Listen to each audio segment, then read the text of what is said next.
La guerre peut-être à venir n'arrête pas le business. Chaque matin, les New-Yorkais vont au travail, indifférents à ce drapeau français qui flotte sur la 5e avenue.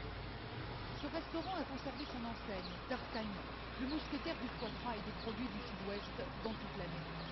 Un chiffre d'affaires annuel de 25 millions d'euros, constant malgré les récents appels égoïstes. Des relations commerciales un peu plus tendues.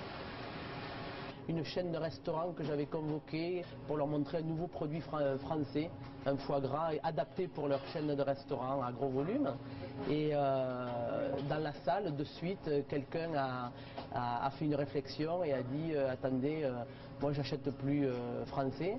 Et il a fallu que je leur explique que j'avais aussi des produits américains, que j'avais 112 employés, que sur les 112 employés, il y en avait 3 qui étaient français. Est-ce qu'ils voulaient faire souffrir ces gens-là? On fait des dégustations dans les magasins en général le samedi. Ils me disent oui, sur 100 personnes qui passent, il y en a une ou deux qui disent non, je ne veux pas goûter le vin, je boycotte le vin français. Mais je trouve que c'est minime. À 2 rues de là, Pierre Boulez et la culture française s'affichent toujours fièrement sur les murs du Carnegie Hall, le temple new-yorkais de la musique. Et plus d'1 millier de personnes, dont 75% d'Américains, se pressent chaque jour au Lincoln Center pour le festival du cinéma français. Les réalisateurs viennent y présenter leur projet.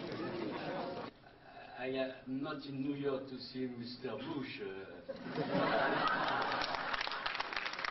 Je ne suis pas venu pour voir Monsieur Bush. C'est tout. Bah oui, si je veux bien le rencontrer, s'il veut m'écouter. Et qu'est-ce que vous auriez à lui dire?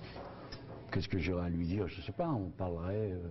Est-ce qu'il va faire la Corée après, le Pakistan? Je sais pas. Son programme. C'est la ville, ici c'est la plus grande ville du monde. C'est la ville du monde.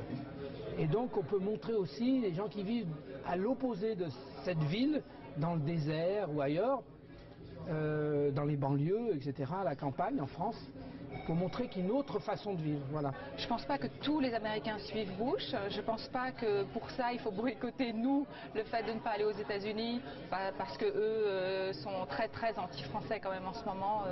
Bon bah voilà, vu cette guerre qui se prépare et qui malheureusement risque d'arriver. Rien de bien grave donc pour le moment, les intérêts financiers et culturels des Français aux États-Unis ne semblent pas menacés. Mais la situation pourrait devenir beaucoup plus tendue si l'Amérique entrait en guerre et si elle subissait à cette occasion de nombreuses pertes humaines.